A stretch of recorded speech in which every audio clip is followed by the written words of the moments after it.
باشه آقا جون. سیل میگیری؟ ایوالله سال نو مبارک. من از محمد دارم 6 تا بچه‌ها درست کرده.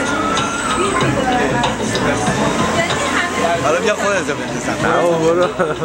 برو تو فیلم متصل. اینم استاد امیر گل.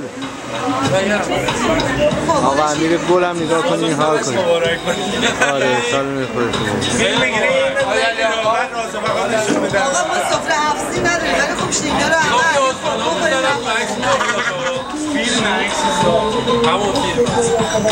ایوالا بگو علی جون جیده خلوت بریو در جنیرو خوش آمد بگی حالا من میگم حالا تو بیا جلو دودی من برم دست من قربون اومدی بگی علی مزده بس آقا دو شیرینی نخوردم فیلم بگیری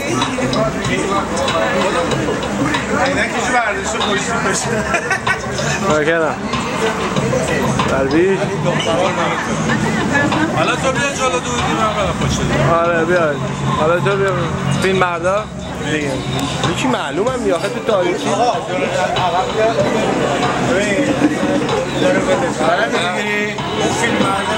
آقایون نشا ردبول چی بود؟ تو ردبول چی بود؟ چی دادی به این خانوم ما قاطی کرد؟ یا آبجو دادی؟